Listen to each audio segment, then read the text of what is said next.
Vamos a hablar ahora de los materiales en el moldeo por inyección.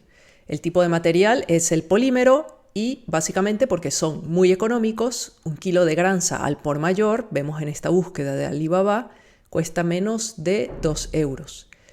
Y además porque tienen propiedades mecánicas intermedias si los comparamos con otros materiales. ¿Vale? Aquí tenemos un gráfico con el módulo de Young aquí en el eje vertical y la densidad en el eje horizontal, y vemos que los polímeros estarían en el centro, comparados con metales, elastómeros, espumas y otros materiales naturales. Por lo tanto, podemos conseguir una gran variedad de productos con diferentes propiedades mecánicas, como por ejemplo rígidos y frágiles, como la melamina o los fenólicos, para estas tazas y platos, o para las piezas de Lego, utilizando el ABS, podemos conseguir piezas tenaces, o piezas suaves y flexibles, por ejemplo, esta correa dentada que vemos aquí en la imagen. Y además de todas estas ventajas, los polímeros son fácilmente conformables. Aunque se pueden inyectar, los termoestables son menos comunes en el moldeo por inyección de plástico.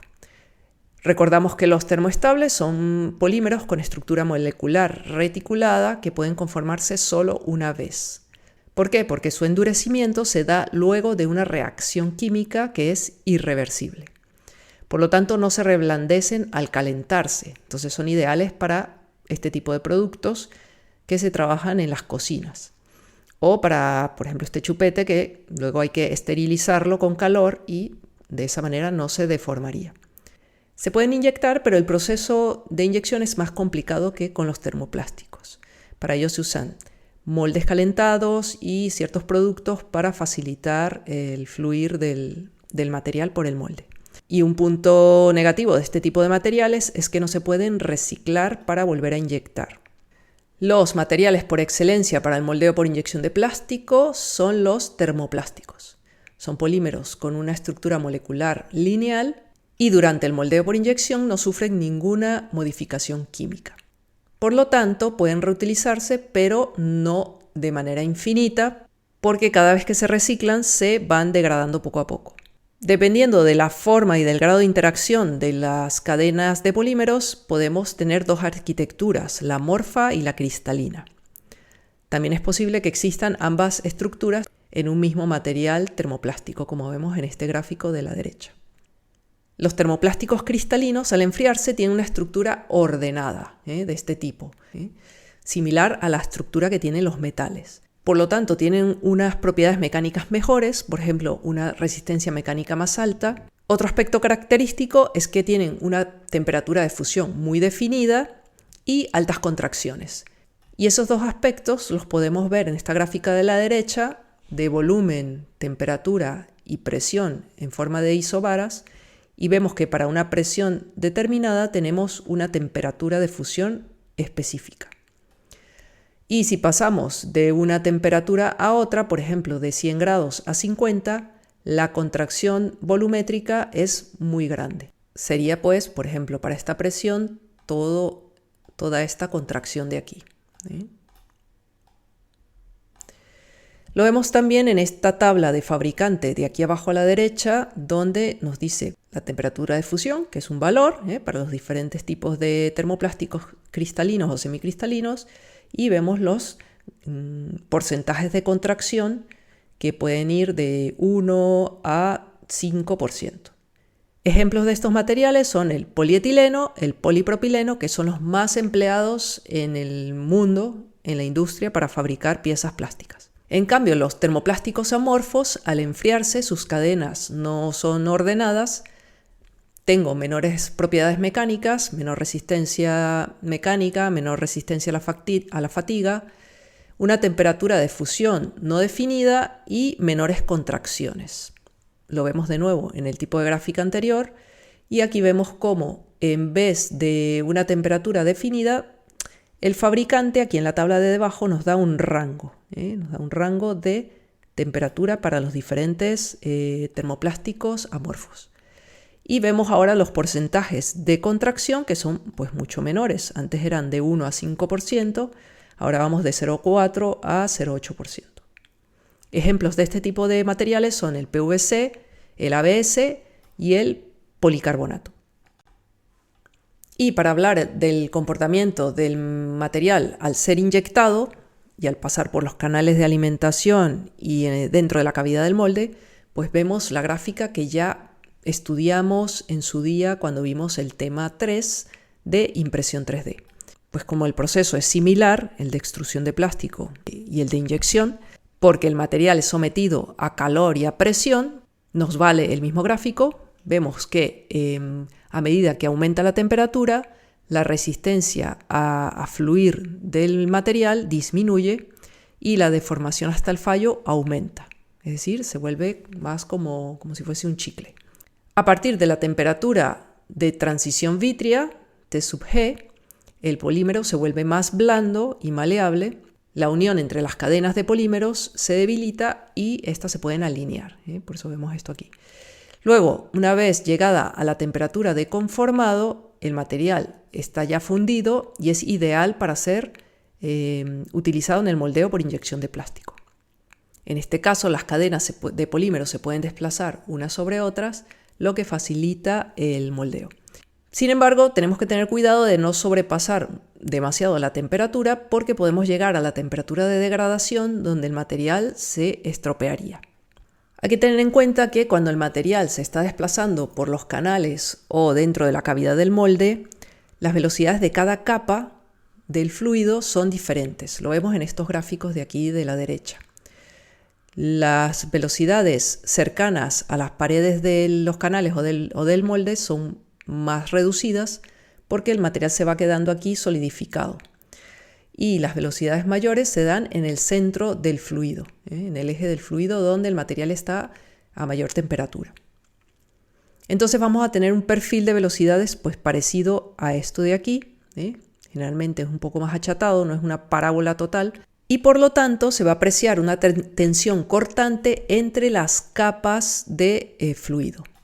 Todo esto es debido a la viscosidad. La tensión cortante estaría dada por la viscosidad y la variación de la velocidad según la capa, según la altura a la que se encuentre la capa. La viscosidad, por ejemplo, para el agua a 20 grados es de 0,001 pascal segundo, para la miel sería 10 pascal segundo y para los termoplásticos fundidos una viscosidad típica estaría entre 100 y 1000 pascales segundo, es decir, muy alta. El aluminio fundido fluiría con mayor facilidad, con 0,003 pascal segundo. Por lo tanto, vamos a tener unas deformaciones cortantes del orden de los 100 o 1000 segundos a la menos 1.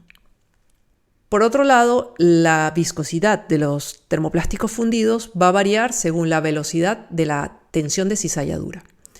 Por lo tanto, son fluidos no newtonianos. ¿Vale? El agua sería un fluido newtoniano que conserva la viscosidad, no importa la tensión de cizalladura, pero el termoplástico no lo es. Y aquí tenemos un ejemplo del comportamiento del polipropileno a diferentes temperaturas y con diferentes velocidades de tensión de cizalladura. Y vemos cómo varía. ¿Qué quiere decir todo esto? Que la caracterización de estos materiales durante el moldeo por inyección de plástico es complicada. Y por eso los ingenieros, los diseñadores de moldes y de moldeo por inyección de plástico se valen de software CAE como el software ModFlow que vamos a ver más adelante. Lo ideal es trabajar en rangos de tensión de cizalladura que me permitan una viscosidad constante. Eso me va a garantizar unas propiedades y unas dimensiones de pieza constantes e iguales. Y ya lo hemos mencionado, pero bueno, el frente de flujo es el flujo de avance que existe durante el moldeo por inyección. Por lo visto anteriormente, es complicado de caracterizar y además tiene un enfriamiento no isotrópico. ¿Por qué? Porque primero se enfrían las zonas más cercanas a las paredes del molde y por último el centro. Eso da una característica llamada piel núcleo, piel cerca de las paredes, núcleo en el centro, que le da unas características amorfas en la zona de la piel y cristalinas en el núcleo. Esta característica piel-núcleo va a hacer que la orientación de las moléculas en la superficie de la pieza siga el vector de velocidades. Por lo tanto, el comportamiento será como en este esquema de aquí y las moléculas se van a orientar en el sentido longitudinal a la superficie. Por lo tanto, si tenemos, por ejemplo, que inyectar esta pieza, si la inyectamos por aquí debajo, la orientación de las moléculas sería longitudinal. En cambio, si la inyectamos desde esta parte superior, la orientación sería más radial en esta zona y más longitudinal al final en esta zona. La resistencia a impactos es más alta en la dirección de la orientación de las moléculas. Por lo tanto, si tenemos que inyectar una pieza que va a ser un mando de tele, que es lo que más se cae en la casa, pues deberíamos de elegir este punto de inyección para que la orientación de las moléculas sea esta y los impactos en esta zona y en esta pues perjudiquen lo menos posible a esta pieza. También hay que considerar que la contracción en dirección a la orientación de las moléculas es mayor. Eso es importante a la hora de diseñar la cavidad del molde. Y en definitiva, pues tenemos que considerar dónde poner el punto de inyección para favorecer las propiedades mecánicas de la pieza. Pasaremos ahora a hablar del proceso de inyección, específicamente de los factores que lo afectan. Son estos de aquí que vamos a ver poco a poco. La temperatura de inyección es la temperatura a la que se calienta el material, el plástico, para ser inyectado. Se alcanza en la unidad de inyección y hay que tener cuidado porque si es demasiado baja, el plástico es demasiado viscoso, por lo tanto es difícil de inyectar, y si es demasiado alta, el plástico se degradaría y por otro lado aumentaría el tiempo de ciclo, que es lo que tenemos que tratar siempre de reducir para poder aumentar la productividad. Así que se debe seleccionar la temperatura de inyección más baja del rango recomendado por el fabricante. Y, por supuesto, hacer un buen mantenimiento de los sensores de temperatura para poder hacer un buen control de este parámetro. Una temperatura de inyección adecuadamente baja nos daría un ahorro de energía, un menor tiempo de ciclo y reduce las probabilidades de degradación del material. Por lo tanto, son todo ventajas. Aquí tenemos las especificaciones técnicas del fabricante para un material que es el PVC, que tiene una temperatura de fusión de 130 a 160, recordamos que es amorfo, y también nos dice las contracciones para poder diseñar bien el molde, pero bueno, nos estamos centrando en la temperatura de inyección y aquí nos da el rango adecuado para cada una de las fases del cilindro de inyección. Otro parámetro importante es la velocidad de giro del husillo. Una velocidad ideal es aquella que produce la plastificación del material en la zona de la antecámara sin necesidad de alargar el tiempo de ciclo. Hay que tener cuidado porque una velocidad de giro excesivamente alta me daría un material no fundido, un material no homogéneo en el cilindro de inyección, como el de la foto, y puede provocar además excesiva cizalla y degradar parte del material. Otro parámetro importante es la temperatura del molde, que es la temperatura media superficial de la cavidad del molde. También lo da el fabricante y este sería la recomendación para el material que vimos anteriormente, el PVC. El molde tiene que estar entre 40 y 60 grados. Variaciones en la temperatura del molde no son favorables porque me darían piezas de calidad variable y además dimensiones diferentes. Una temperatura de molde baja es adecuada para un mayor porcentaje de capa fría. Ese efecto piel núcleo que vimos anteriormente se incrementaría y por lo tanto aumentaría la velocidad de enfriamiento. Así pues, a menor temperatura del molde, menor tiempo de ciclo, lo cual es favorable.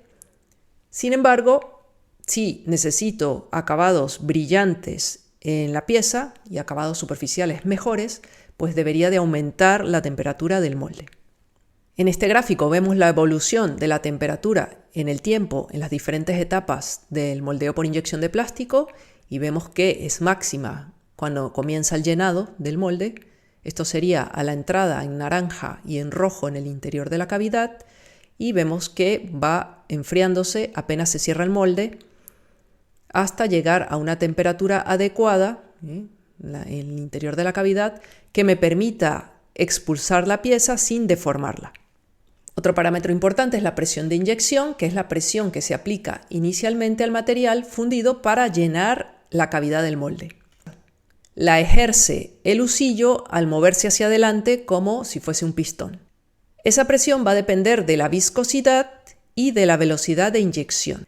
Y a su vez, sabemos que la viscosidad va a depender del tipo de material que estoy inyectando, la temperatura de inyección, la temperatura del molde, la geometría que tiene que atravesar ese fluido. Aquí en esta tabla tenemos los diferentes factores, vamos a ver los más interesantes. Por ejemplo, el espesor de las paredes de la pieza va a influir directamente en la presión que tengo que ejercer para inyectar esa pieza. Y si tengo paredes finas, tengo que aumentar la presión, y si tengo paredes gruesas, disminuirla.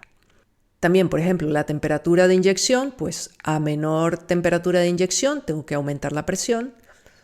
La temperatura del molde, pues a mayor temperatura del molde tengo que disminuir la presión.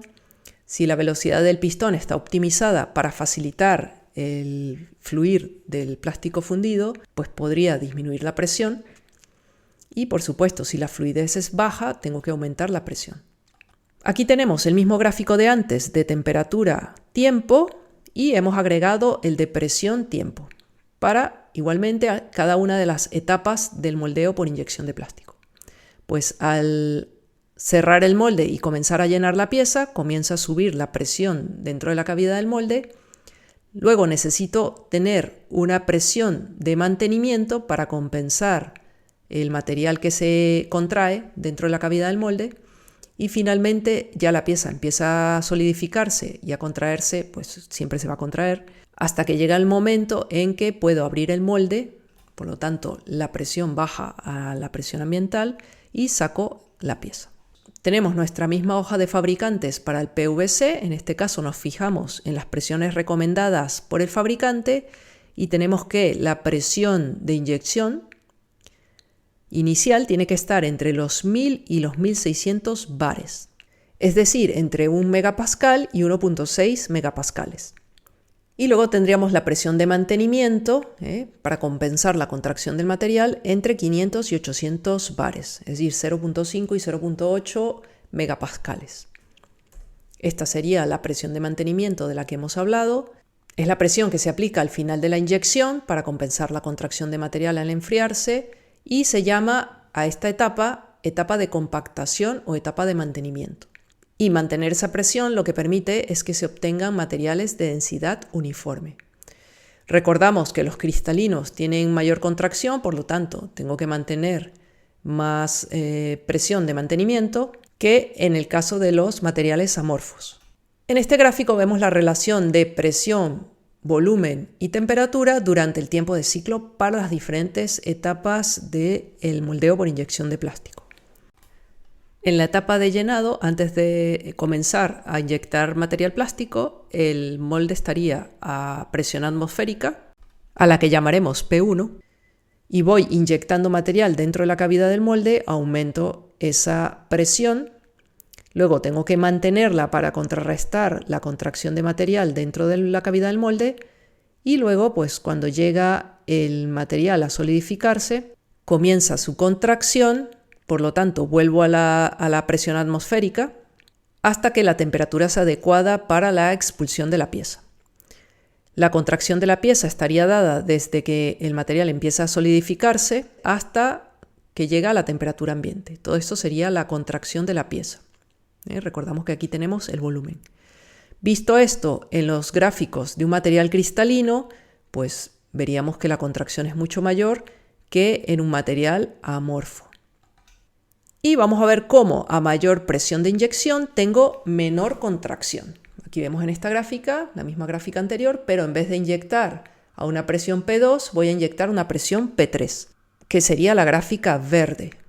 Llego aquí, mantengo la presión y aquí empieza a solidificarse el material, a contraerse, hasta que alcanza la temperatura ambiente. Entonces vemos cómo la contracción es inferior a la anterior. Sin embargo, inyectar a mayor presión tiene sus desventajas porque, por ejemplo, podríamos inyectar más material del necesario. Por otro lado, aumentamos el tiempo de ciclo de inyección, porque hay más material dentro que tiene que enfriarse. Y por otro lado, demasiada presión podría vencer la fuerza de cierre y provocar rebabas en la pieza. Es decir, que el material se salga por el plano de partición del molde. Todo esto nos hace concluir que hay una ventana de proceso donde tenemos que trabajar para evitar defectos en las piezas.